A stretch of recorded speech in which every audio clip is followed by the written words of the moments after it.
welcome back to Final Fantasy XIV. Yeah, once more here in the Horizon Temple under the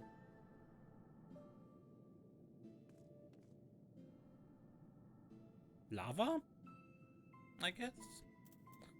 Where last time we got some mysterious box for Soroban, and now, obviously there will be some sort of fight.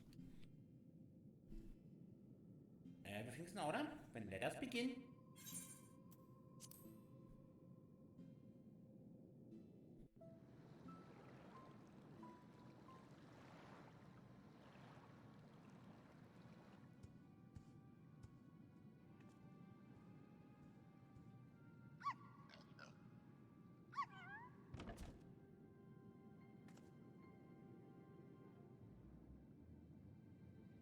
Now remember, Soroban, once opened, the box will spew forth smoke. Remain still and let it wash over you. Surrender to the magic and let it transform you into an Auspice. And you are certain this will be temporary? As honored as I would be to join your ranks, I fear I'm too young to be so old.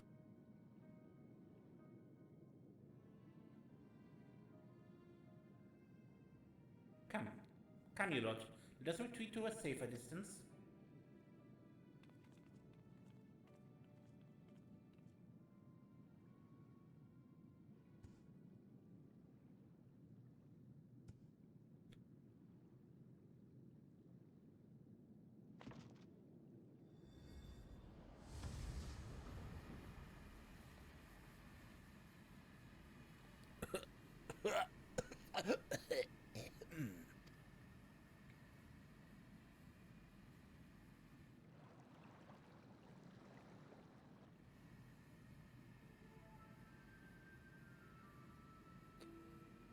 Uh-huh. It's a fake. I knew it. Gosh, what a waste of time. There better be some treasure or something inside. Foolish urchin! Huh?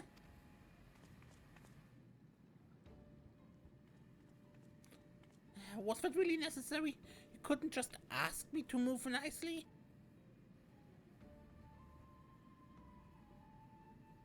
What?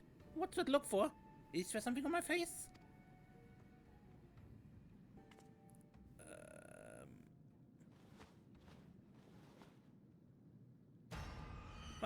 My face!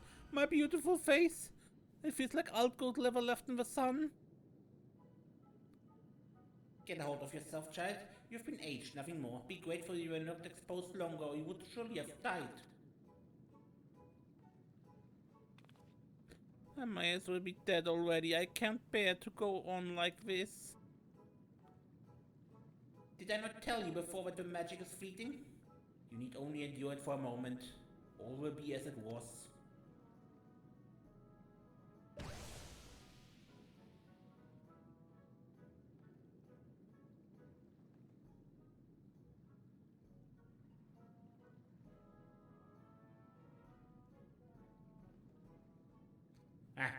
So preoccupied with an urchin I have been that I completely forgot about Soroban. I hope he has not been overexposed to the magic. If he has been aged to excess, his Aramitama may already be...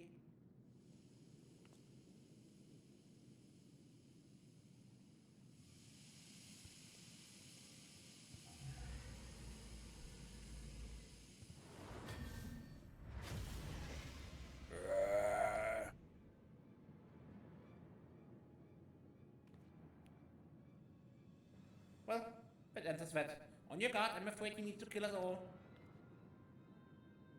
He bathed in Matabako's magic for far longer than the urchin, so I expect he will not return to normal so quickly. In fact, I dare say he will retain this form long enough to destroy the temple if we do not subdue him.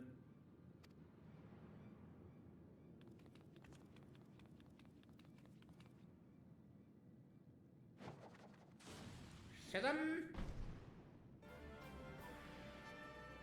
With me, Serenia. Urchin, hold nothing back.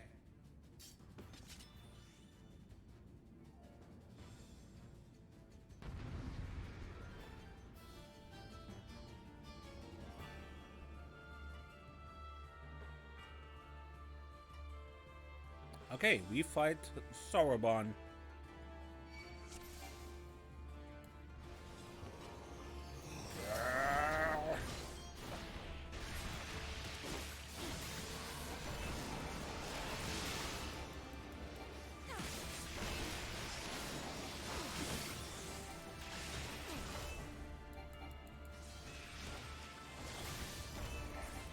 Temporarily granted the power of an Auspice.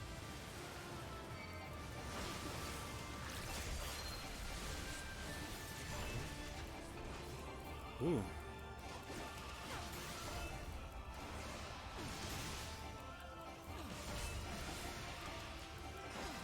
Ah. The Carbuncle abandoned her again.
What?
Need to share or do we? That's not a share marker, right?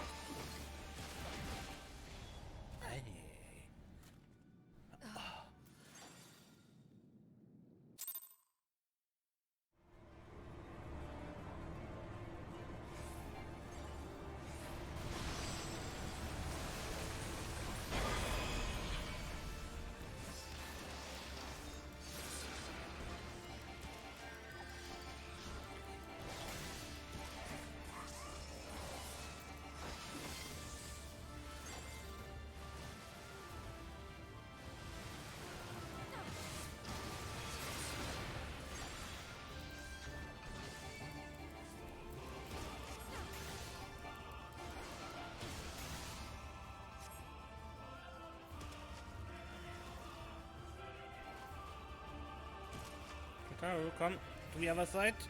Him, I believe that's the solution here. To get him between us and the bubbles.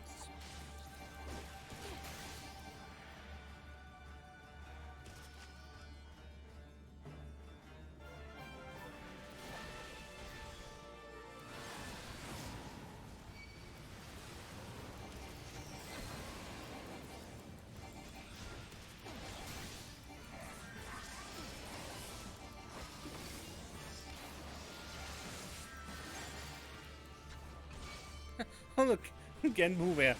Just see him floundering on his back.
This was actually hard. I had to focus here.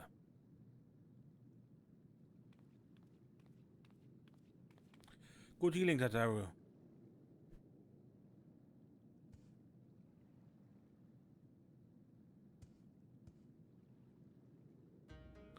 Huh? What happened? Why do you all look so exhausted?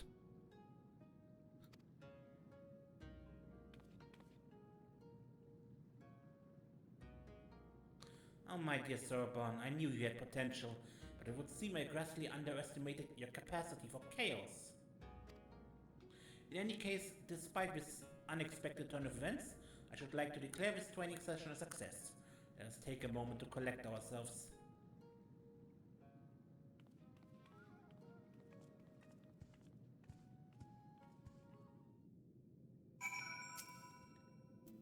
Truth be told, this comes as a relief. Though Soroban's present strength pales in comparison to that of Byakuya and myself, we know now for certain that his potential is extraordinary. I struggle to believe I could ever wield such power. All who are strong were once weak, Soroban. I'm no exception.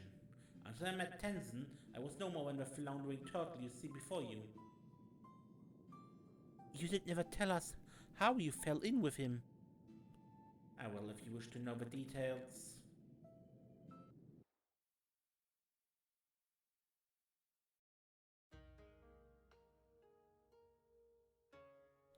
Long, long ago, when I lived 100 or so years and had only just begun to become something more, I received my first vision.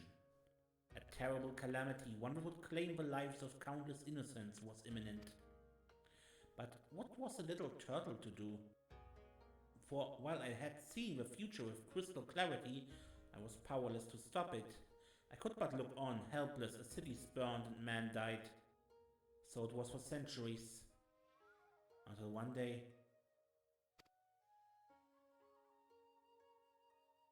after 500 years, I had grown stronger, more reckless. I believed I could make a difference. So when I foresaw a landslide that would bury a nearby village, I ventured forth to warn the people. Alas, they were quick to discern I was no common animal. They could make no sense of my panicked flailings. To them I was a queer dancing turtle, a source of considerable amusement, for I knew not the words of man, and so my warnings fell on deaf ears. It would be no different. Yet again they would die. The people turned and walked away, bored with a fleeting amusement. With a heart fit to burst with sorrow and despair, I made to quit the village. Just then, I heard a voice, kind and gentle. Little one, you look troubled. Tell me what burdens you so. Though I knew he was addressing me, I doubted he would understand. Still, I told him of my vision, of a landslide I knew would bury the village and everyone in it, and my vain attempts to warn them. Your kindness is only surpassed by your bravery, little one. Fear not, I, Tenson, and my comrade Biako shall act in your stead.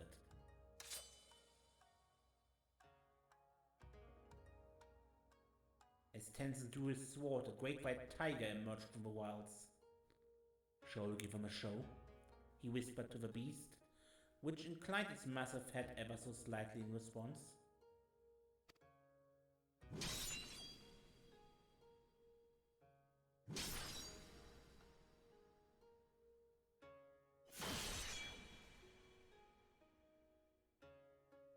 They then ran into the center of a village and began to fight as if they were bitter enemies intent on killing one another. Blade and fang flashed, too fast for the eye to follow. The two broke apart for an instant and Tenson bellowed, "Hearken to me, this white demon thirsts for the blood of man. If you value your lives, flee this place. Seek shelter in the next village." Needless to say, the bewildered villagers gathered up whatever was at hand and ran screaming, too terrified to even look back. As the three of us watched them go, I heard the white demon mutter, "You know full well I have not once tasted man-flesh." The village was later destroyed in a landslide as I had foreseen, but for the first time I had managed to make a difference.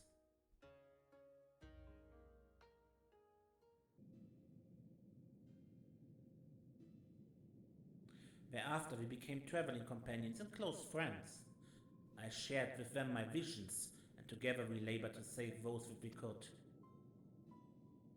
On the eve of perhaps the greatest calamity I've ever foreseen, I feel Tenson's absence keenly. Nevertheless, we must carry on. You may not have him, but you've got Serenia, and you know she's no slouch.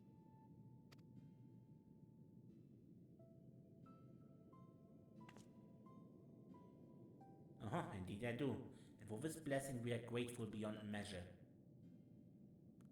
Right then, Soroban, we must resume your training at once, ere we forget the lessons of your time as an Auspice. Yes, of course. Getting back to it, in that case I should return to the mountain of paperwork in Kugana I've been doing in my best to ignore. Oh, and Soroban, I left the takoyaki with Kamaitachi for safekeeping. You're not to get any until you've earned it.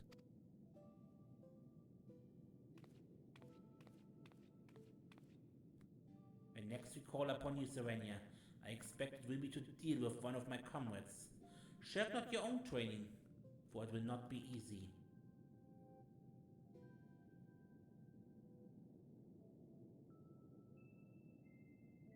Under the circumstances, I do not think I will have time to return to Tamamizu for even a short spell. If you'd be so kind as to inform the Elder.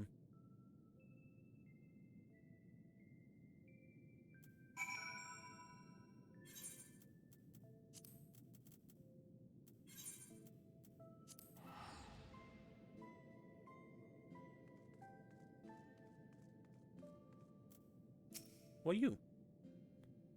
Oh, hello there. Remember me? I was a fellow tasked with guarding the tobacco of geomancy. I hope you understand that I had no choice but to put you to the proof. What kind of guardian would I be if I let you have it without a fight, huh? Still, I don't think you lot would use it like that. Ah, but this was a boss, yeah? Right, the Monkey King.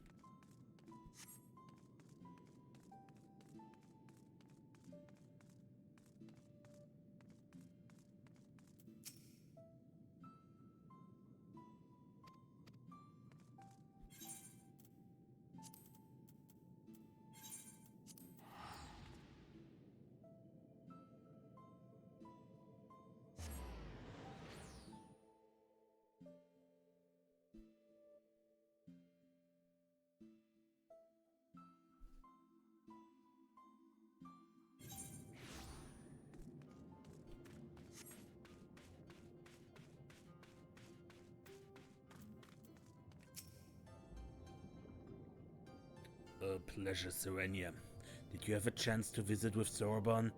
How fares he with his training? Extraordinary. He has always been diligent and hardworking, but even so, to think he is blessed with such incredible potential. I cannot help but wonder who else among us might be possessed of similar abilities. Yet I understand his trepidation. With great power comes great responsibility, as is often said. We may need to keep a closer eye on him to ensure he does not succumb to fear and attempt to flee his training.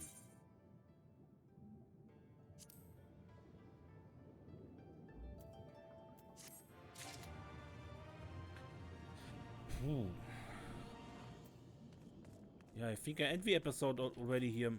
Probably a bit shorter than usual, so what can you do, right? Anyway, until next time, when we play more Final Fantasy XIV, I am Mace, and don't get lost.